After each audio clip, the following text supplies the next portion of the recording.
Hello my dear friends, আপোনালোক পুনৰবাৰ আন এটি নতুন ভিডিঅ'লৈ স্বাগতম জনাইছো। আজিৰ ভিডিঅ'ৰ বিষয়বস্তু নেশনেল সিম্বলস অফ ইন্ডিয়া। ভাৰতৰ ৰাষ্ট্ৰীয় যিখিনি প্ৰতীক আছে সেই প্ৰতীক চিহ্নসমূহৰ বিষয়ে এই ভিডিঅ'টি যুগুত কৰা হৈছে। এই প্ৰশ্নসমূহ বিভিন্ন প্ৰতিযোগিতামূলক পৰীক্ষাত প্ৰায় আপোনালোকে পাব। আপোনালোকে ভিডিঅ'টি সম্পূৰ্ণকৈ চাব বুলি আপোনালোকলৈ অনুৰোধ। আহকচোন বাৰু আমি প্ৰশ্ন উত্তৰসমূহ জানি লওঁ। প্ৰথম প্ৰশ্নটি আছে ভাৰতৰ জাতীয় পতাকাত থকা গেৰুৱা ৰঙৰ অৰ্থ কি? আমি জানো যে ভাৰতৰ জাতীয় পতাকাত তিনিটা ৰং আছে। তাৰে এটা হৈছে গেৰুৱা, মাজত বগা আৰু তলত সেউজীয়া ৰং আছে। তাৰে এই যিটো প্ৰথম ৰং সেই গেৰুৱা ৰংটিৰ অৰ্থ কি? ইয়াত আমাক যি বিকল্প দিয়া আছে তাৰ শুদ্ধ উত্তৰটি হৈছে ত্যাগ আৰু সাহসৰ প্ৰতীক। গেৰুৱা ৰঙে ত্যাগ আৰু সাহসৰ প্ৰতীক হয়। গতিকে ক অপশনটো আমাৰ শুদ্ধ উত্তৰ। এতিয়া বাকি দুটা ৰঙে আমাক কি বুজায় আমি জানি লওঁ বাৰু। গেৰুৱা ৰঙৰ ইতিমধ্যে আমি জানিলো যিটো বগা মাজৰ বগা অংশ আছে সেইটো বুজায় শান্তি আৰু সত্যৰ প্ৰতীক। আৰু তৃতীয়তে আপোনাৰ আছে সেউজীয়া, ই হৈছে বিশ্বাস আৰু সৌন্দৰ্যৰ প্ৰতীক। গতিকে আপোনালোকে তিনিটা ৰঙৰ অৰ্থ বা এইকেইটা কি বুজায় সেইকেইটা আপোনালোকে কাইণ্ডলি নোট ডাউন কৰি ল'ব, কাৰণ আপোনাক যিকোনো এটা দিব পাৰে। আপোনাক গেৰুৱাও দিব পাৰে, বগাও দিব পাৰে বা সেউজীয়াও দিব পাৰে। এতিয়া এই প্ৰশ্নসমূহ আপোনালোকে ভাৰত এই ডিৰেক্টৰ অফ হেল্থ সাৰ্ভিস এক্সামিনেশ্যনৰ বাবে আপোনালোকৰ বাবে অতি জৰুৰী। ইয়াত আপোনাৰ নিশ্চয় প্ৰশ্ন পাব। আহকচোন বাৰু পৰৱৰ্তী প্ৰশ্ন আমি জানি লওঁ। ভাৰতৰ যি জাতীয় পতাকা আছে ইয়াৰ দিগ আৰু প্ৰস্থ লেন্থ এণ্ড ব্ৰেথ এইটো কিমান হ'ব লাগে? ইয়াৰ নিৰ্দিষ্ট জোখ আছে, সেয়া হৈছে 3:2, 3:2। সেই অনুপাতত আমাৰ হ'ব লাগে ভাৰতৰ ৰাষ্ট্ৰীয় পতাকাৰ দিগ আৰু প্ৰস্থৰ অনুপাতটো। পৰৱৰ্তী প্ৰশ্ন, ভাৰতীয় জাতীয় পতাকাৰ সোঁমাজত থকা চক্ৰত কিমানডাল দাণ্ডি বা শলা আছে? এই যিটো বগা অংশত যিটো এনেকে দিয়া আছে এতে কিমানডাল শলা বা দাণ্ডি আছে? আৰু ইয়াত আছে আমাৰ, আমি নিশ্চয় সকলোৱে জানো ইয়াতে 24ডাল শলা আছে। আৰু কেতিয়াবা দিব পাৰে 24ডাল শলা আচলতে কি বুজায়, কিহৰ কাৰণে 24ডাল, কিয় 20 নহল বা বেলেগ নহল? এয়া হৈছে আচলতে ই বৌদ্ধ দৰ্শনৰ 24টা আদৰ্শক নিৰ্দেশ কৰে। বৌদ্ধ দৰ্শনৰ মতে 24টা আদৰ্শ আছে। সেই 24টা আদৰ্শ হৈছে এই জাতীয় পতাকাৰ সমাজত থকা চক্ৰৰ 24ডাল শলা। পৰৱৰ্তী প্ৰশ্ন, ভাৰতীয় ৰাষ্ট্ৰীয় প্ৰতীক চিহ্নত থকা সত্যমেव জয়তে এই কথাৰ অৰ্থ কি?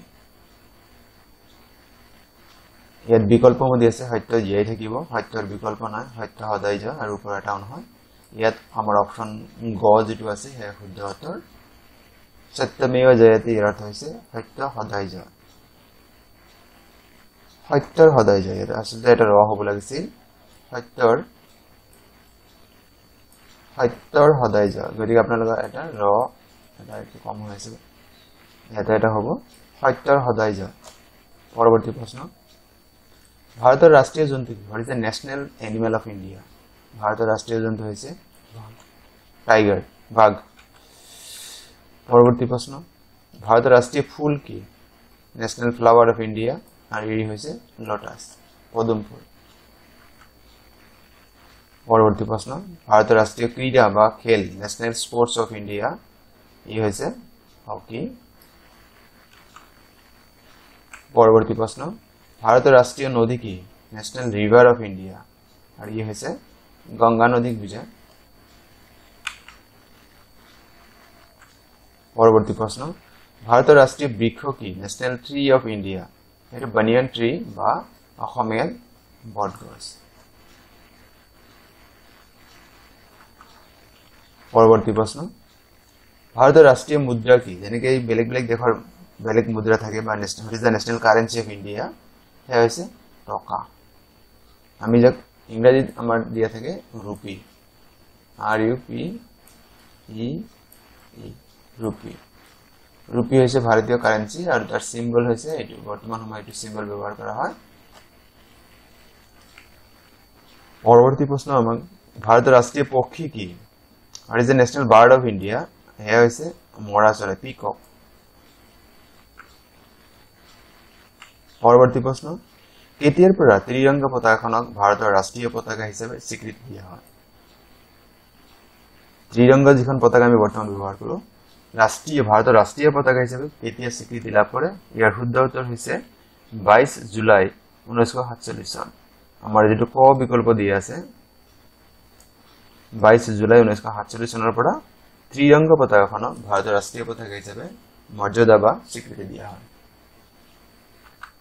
পৰৱৰ্তী প্ৰশ্ন কেতিয়াৰ পৰা হাৰনাথৰ স্তম্ভৰ ওপৰত থকা প্ৰতীকটোক ভাৰতৰ ৰাষ্ট্ৰীয় প্ৰতীক হিচাপে স্বীকৃতি দিয়া হয় অশোক স্তম্ভ যেটো আমি কওঁ কোন চনৰ পৰা বা কেতিয়াৰ পৰা দিয়া হয় আৰু ইয়াৰ শুদ্ধ উত্তৰ হৈছে 1950 চনৰ 26 জানুৱাৰী মানে ভাৰতৰ সংবিধান যিদিনৰ পৰা কাৰ্যকৰী কৰা হয় সেইদিনৰ পৰা অশোক স্তম্ভৰ ওপৰত থকা প্ৰতীকটো ভাৰতৰ ৰাষ্ট্ৰীয় প্ৰতীক হিচাপে গণ্য কৰা হয়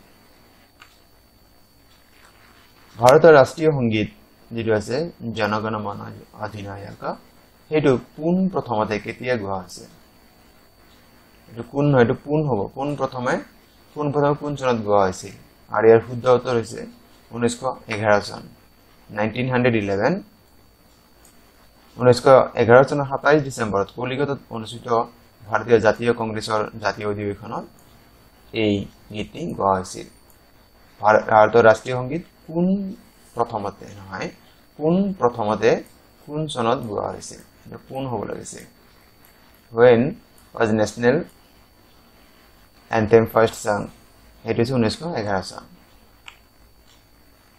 ভাৰতৰ ৰাষ্ট্ৰীয় সংগীত জনগণ মন অধিনায়ক ই কেতিয়াৰ পৰা ৰাষ্ট্ৰীয় সংগীতৰ মৰ্যাদা লাভ কৰে আমি গম পালো যে আমাৰ ৰাষ্ট্ৰীয় সংগীত হয় জনগণ মন অধিনায়ক ই ৰাষ্ট্ৰীয় সংগীত হিচাপে কেতিয়াৰ পৰা মৰ্যাদা লাভ কৰে উত্তৰটি হৈছে 24 জানুৱাৰী 1950 চন 1950 চনৰ 24 জানুৱাৰী তাৰিখৰ পৰা জনগণ মন অধিনায়ক ভাৰতৰ ৰাষ্ট্ৰীয় সংগীতৰ মৰ্যাদা লাভ কৰে পৰৱৰ্তী প্ৰশ্ন ভাৰতৰ ৰাষ্ট্ৰীয় সংগীত কোনটি মানে বহুতবাৰ আমি প্ৰশ্নটো পঢ়িলে ভাৰতৰ ৰাষ্ট্ৰীয় সংগীত হৈছে জনগণ মন অধিনায়ক আমাৰ যেটো খ বিকল্প আছে ইয়াৰ শুদ্ধ উত্তৰ পৰৱৰ্তী প্ৰশ্ন ভাৰতৰ ৰাষ্ট্ৰীয় ক্যালেন্ডাৰ অনুসৰি বা নেশনাল ক্যালেন্ডাৰ আমি যেটো কম সেই অনুসৰি বছৰৰ প্ৰথম মাহ কি আৰু ইয়াৰ শুদ্ধ উত্তৰ হৈছে চত মাহ পৰৱৰ্তী প্ৰশ্ন ভাৰতৰ ৰাষ্ট্ৰীয় জন্তু হিচাপে বাঘক কেতিয়া মৰ্যাদা প্ৰদান কৰা হয় আমি ইতিমধ্যে প্ৰশ্ন এটা পঢ়িছিলো যে ভাৰতৰ ৰাষ্ট্ৰীয় জন্তু হৈছে বাঘ টাইগাৰ সেই বাঘ বা টাইগাৰ কেতিয়া ৰাষ্ট্ৰীয় জন্তু হিচাপে মৰ্যাদা দিয়া হয় কেতিয়াৰ পৰা কোন চনৰ পৰা উত্তৰ হৈছে 1972 চনৰ 8 নৱেম্বৰ 1972 8 of November পৰৱৰ্তী প্ৰশ্ন ভাৰতৰ ৰাষ্ট্ৰীয় প্ৰতীক অশোক চক্ৰত কিমানটা সিংহ আছে এনে দেখাত মানে তিনিটা যেন দেখা হলেও চতুৰ্থটি পিছফালে আছে ইয়াতে মানে চাৰিটা সিংহ আছে 4 লাইন্স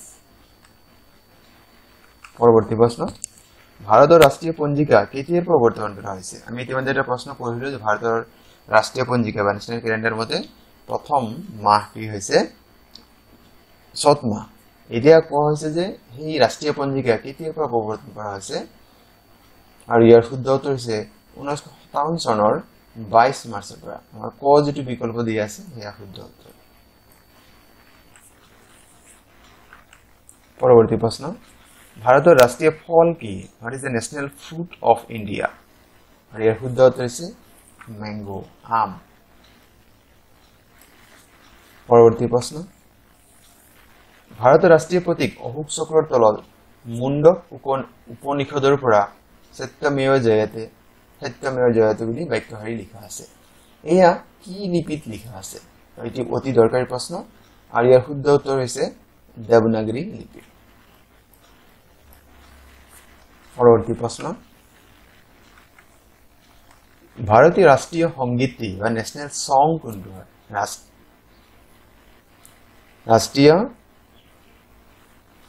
ভাৰতৰ ৰাষ্ট্ৰীয় সংগীত বা নেশনাল এন্থেম কোনে ৰচনা কৰিছে ইয়াতে ৰচক ক'বলে who is the composer of the national anthem of India আৰু ইয়াৰ শুদ্ধ উত্তৰ হৈছে কবিগুৰু ৰবীন্দ্ৰনাথ ঠাকুৰ পৰৱৰ্তী প্ৰশ্ন ভাৰতৰ ৰাষ্ট্ৰীয় সংগীত যিটো নেশনাল এন্থেম কিমান সময়ৰ ভিতৰত গাই শেষ কৰিব লাগে ইয়াৰ শুদ্ধ উত্তৰ হৈছে 52 সেকেন্ড 52 সেকেন্ডৰ ভিতৰত গাই শেষ কৰিব লাগে পৰৱৰ্তী প্ৰশ্ন ভাৰতৰ ৰাষ্ট্ৰীয় গীত ইমান সময় আছিল ৰাষ্ট্ৰীয় সংগীত এতিয়া আছিল ৰাষ্ট্ৰীয় গীত বা নেশনেল সং কোনে ৰচনা কৰিছে আৰু ইয়াক ৰচনা কৰিছে বঙ্কিম চন্দ্ৰ চ্যাটাৰ্জী পৰৱৰ্তী প্ৰশ্ন ভাৰতৰ ৰাষ্ট্ৰীয় গীত যিটো আছে বন্দে মাতৰম বঙ্কিম চন্দ্ৰ চ্যাটাৰ্জীৰ দ্বাৰা ৰচিত এয়া পোনপ্ৰথমে কোন চনত গোৱা হৈছিল আৰু ইয়াৰ শুদ্ধ উত্তৰ হৈছে 1896 চনত 1896 পৰৱৰ্তী প্ৰশ্ন ভাৰত চৰকাৰে কেতিয়াৰ পৰা ভাৰতীয় মুদ্ৰাৰ প্ৰতীক গৃহীত কৰিছে এই যেটো প্ৰতীক চিহ্ন হয় এয়া কেতিয়াৰ পৰা গৃহীত কৰিছে নিশ্চয় দেখা পাইছে এই প্ৰতীক চিহ্নটো কেতিয়াৰ পৰা গৃহীত কৰা হৈছে আৰু ইয়াৰ শুদ্ধ উত্তৰ হৈছে 2010 চনৰ 15 জুলাইৰ পৰা এই ভাৰতীয় যেটো মুদ্ৰাৰ যেটো প্ৰতীক এই প্ৰতীকটো ভাৰত চৰকাৰে গৃহীত কৰিছে পৰৱৰ্তী প্ৰশ্ন ভাৰতীয় মুদ্ৰাৰ যেটো প্ৰতীক চিহ্ন এই প্ৰতীক চিহ্নটো নিম্নলিখিত হ'ব লাগে তলৰ কোনজন ব্যক্তি ডিজাইন কৰিছে আৰু এই শুদ্ধ উত্তৰ হৈছে ডি উদয় কুমাৰ পৰৱৰ্তী প্ৰশ্ন আৰু আজিৰ ভিডিঅ'ৰ অন্তিম প্ৰশ্ন ভাৰতৰ ৰাষ্ট্ৰীয় সৰীসৃপ নেশনেল ৰেপটাইল কি হয় আৰু ইয়াৰ শুদ্ধ উত্তৰ হৈছে ফেটি সাপ কিং কোব্ৰা